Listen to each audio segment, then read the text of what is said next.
Okay, first for George, about expressing ourselves. This is one of the very delicate questions, and one we wrestle with every day. The real question is one of responsibility. We have to think of the consequences of our words and of our deeds. You know, it's very easy here, during the Russian period, I will say, instead of this, you know, to throw a brick through a Russian window. The question is, who paid the price for it? It got a headline for those who did it. There was some value in getting publicity, but Russian Jews paid the price. And everything we did in the movement, and Bobby can attest to it, was done when Russian Jews said we should do it. When Russian Jews went and hijacked an airplane and put their lives on the line, American Jews took to the streets. It wasn't that we didn't demonstrate before, we did have demonstrations, but we have to think about what are the consequences of the people who are most affected and who are most vulnerable. And there is a balance that has to be struck. I do not believe Iranian Jews should be silent when Iranian Jews are threatened. I don't believe anybody should be silent. What I do believe is that when we do the demonstrations, we should not make them Jewish demonstrations. In New York, we created the Ad Hoc Coalition for Justice. And all the speakers were heads of the Catholic Church, from the Protestant churches, even from Muslim organizations and others, and a few Jews. Now, does the media know it's a fiction? Of course. Who called it? Who paid for it? I mean, we did it. But the fact is that to the world, it became not just a Jewish issue. And I think that that is very important now. There's one thing when it comes to Iranian Jews directly, and it's another thing when we talk about, like, the nuclear issue. If we make the nuclear issue Israel's issue, it's a mistake. If we make it a Jewish issue in America, it's a mistake, because then they say again, we're driving them to a war. This is only because it's a Jewish interest. What we have to do is show them that this is a threat to every Christian, to every Muslim, to everybody who doesn't agree with them, to every Baha'i, to every Hindu. And it's more difficult, and I know what the emotional response, sometimes I feel it too, and you want to go out and you want to scream, and you got to think through what are the implications. And you can't just let emotion dictate. You also have to have the seichel, you know, your intelligence, direct you to make it the most effective possible response. And I believe that it should not be Iranian Jews, or even Jews who are not Iranians, who take the lead in condemning, because one day that government, well, I don't want to say it out, but there are a lot of options for them. And, you know, we have 25,000 hostages, and I thought when you were going to talk about the refugees, but the real shand is that they don't leave. And we have now expedited the process in Vienna. I know there are a couple people here who have problems with family in Vienna. We are working on each of the individual cases, but collectively, I think it's true to say that the situation has improved a great deal. We put a lot of time into it, working with Hayas, working with the Joint, working with everybody else to expedite it. These individual cases are really unfortunate. So the answer is, it's a very complex question about when Jews cross the line between being responsible and being effective. And I think that it's only by collective discussion, and we have been very successful in bringing all the organizations together, working together, consulting with you, with all of them, all the Iranian groups, SAMs, and all the national Jewish organizations, so that we come up with a common approach. And I must say that I think the campaign on behalf of the Iran 13, which I had the privilege to coordinate, or the efforts since then, that all of you will admit that this is probably the prime example of Jewish cooperation ever in our history, because we understand what the stake is and what we have to do. The question about the refugees, about Gush Katif, it is, I can tell you, we were in Israel up to last week. It was an issue high on our priority. I can tell you that there are new steps, and that the American Jewish community is finally giving funds for the resettlement. It's something they should have done a long time ago. This is a tragedy with a compounded tragedy. The political decisions we can discuss some other times. The humanitarian aspects of this are unacceptable, and that they have to be addressed. The government of Israel has a responsibility. We all have a responsibility to help resettle. The families are being broken up. It's having a tremendous social cost if this issue isn't addressed properly. About the young professionals, the first thing is to undertake educational programs. Because if they don't know the facts, if they don't know what to answer, it's not enough for them to feel and care. You're not going to sustain it if every time there's a challenge in the media and they have questions and they have doubts. So the first thing I would do with every aspect of the younger generation, and I go and speak in New York all the time to young people on Wall Street and elsewhere, because this is our future. This is the guarantors of the Jewish future. And we have not done enough. We didn't do enough for them on campus. Now, thank God, that is turning around a little bit, and with Stand With Us and all the campus and the Israel on Campus Coalition of 42 organizations, we are turning the tide on a lot of campuses. The big challenge now is that we're losing our kids in high school, and that we have to do much more, because that's when they formulate their opinions. It's too late if we don't inoculate them before they get to college. And frankly, I can tell you, I've been working for a long time trying to raise funds to create websites and other things for high school students. I can't get people interested because they don't even think in these terms. You know what the truth is? We need it for elementary school kids. Just think of all the children who saw those images all summer long on television of Israelis bombing in Lebanon with any context. How many parents sat down with 6-year-olds and said to them, I want you to understand what you're seeing? I brought a group of psychologists together during the first Lebanon war, and I asked them, how will people react? How do we deal with kids who see these images? You know what their answer to me was? Come back in 15 years and we'll show you. That's what you're seeing on the campuses today.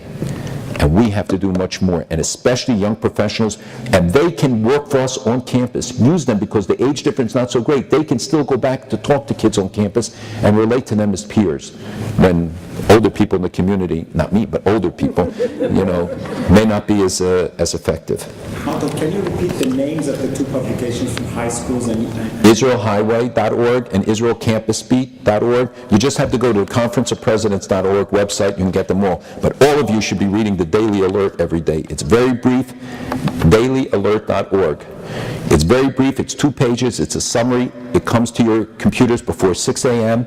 So that's the first thing you'll read, and I guarantee you once you start, you'll read it every day. It takes you less than 5 minutes, and you'll have everything you need to know for that day. And it's not the day before's news. We produce it overnight in Israel with a team led by Ambassador Gold and others, Dory Gold, who produce it overnight, so that what you're getting is the next day's news, not the day before's news.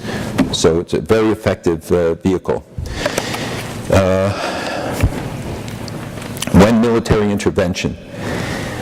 Look, it's the ultimate decision about when military intervention should and can take place. As you know, it will be very complex. It's estimated it will take 1,000 sorties of airplanes, because much of this is redundant. They have second and third. They learned the lesson of Osirak. It's spread out. They have in Natanz and Isfahan and other places redundant facilities. So even if you bomb one, they'll be able to use the other. Secondly, much of it is in mountains, underground. It would take heavy raids. You also are going to need to have rescue missions, which means you have to land troops. It's not as simple as people think. They can just go and bomb and get out of there. The Russians have just sold them a new anti-aircraft system which will protect them, which is very effective and very advanced. So we have many concerns. And the most important thing is that we never take it off the table, because once Ahmadinejad believes that we won't use it, believe me, he will see that as a green light to go ahead. He has to be intimidated. We have to continue to pressure with the economic sanctions, which do work and are having an effect. We have to expand them. We have to get the Europeans to stop supplying the 40% of gasoline that comes into Iran. You know, the Europeans have increased their exports to Iran between 2003 and 2005 by 35%. They account for more than almost 40% of the exports in Iran today. If the Europeans, France, Germany, England, would themselves stand up to this, it would have an incredible impact. The United States alone has changed in terms of the banking system, the accessibility to money. You know, you can live without the ruble and without the yen. You can't live without access to the dollar. When they threatened Syria with the sanctions, the first day the threat came out, the vice president left, the minister of defense, Tlass, they all moved to Paris because they can't afford not to have access to their dollar accounts. Now HSBC and Paribas and all the big banks are pulling out of Iran, and the people of Iran will support it. They stand with us, and they're willing to make the sacrifices for it. The young people, the people in unions, the bus drivers who went on strike, all of them. All they're waiting to see is that we're willing to do something, and that the West is willing to stand up and to hear their cries and to stand with them. That's the way you bring it. You don't need a military strike to change this government. But we should never take the military strike off the table. And I think it's regrettable when members of Congress are now trying to limit the flexibility of the president because of the message that Ahmadinejad and others will read from it. About Iraq, look, we are stuck. It is regrettable. And if the price for Iraq is Iran, it will have been a very heavy price. The problem of Iraq is that it is sapping the will of the American people. Americans have no patience. We want everything over in 30 minutes, 60 minutes, at most a mini-series, nothing longer. That's not the way the world works. When the Hariri investigation began about the killing of the prime minister in Lebanon, Ahmadinejad told Bashar Assad, just wait him out. Don't give him information. Don't worry. They'll get tired of it. And sure enough, they get tired. Until today, there's not one prosecution for the murder of the head of government in Lebanon. Does anybody not know who's responsible?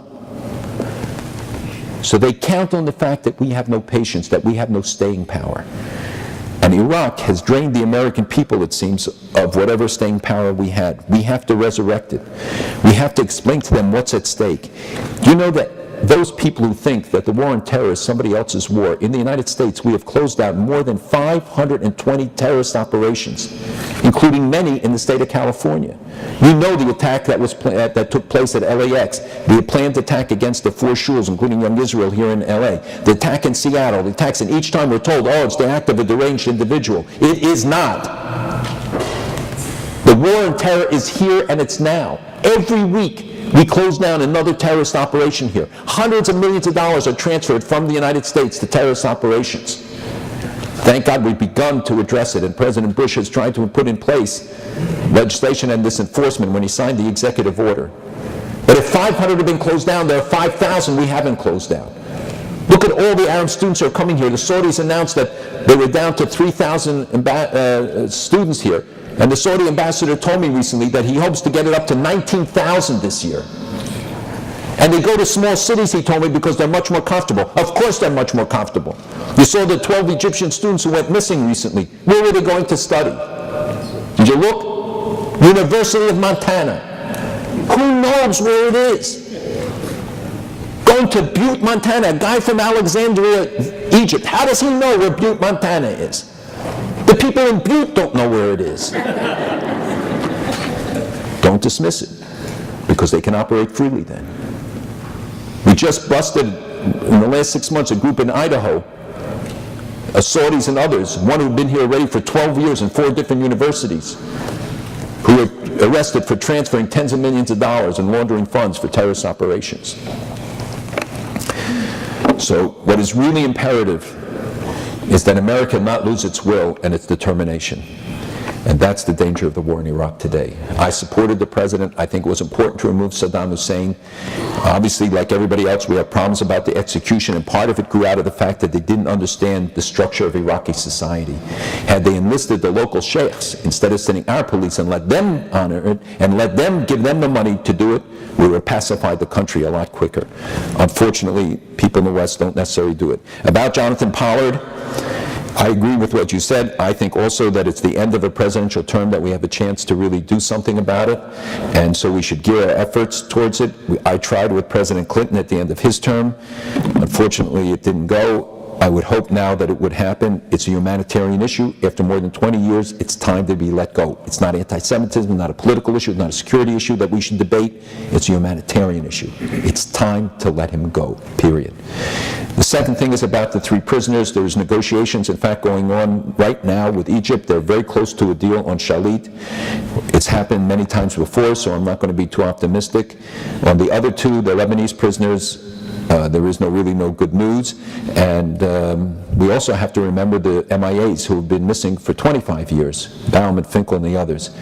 And the tragedy, I met with all of the families a week ago, Friday, in Israel, and I have to tell you, it tears my kishkas out. Is kishkas a Farsi word too? Okay. It tears my guts out. And they come to see me often, and I tell you, sometimes I avoid it because the emotional drain when you meet with these families and know how much they suffered and what they put up with. For decades now, they didn't live a minute without working on behalf of their kids. It's something no one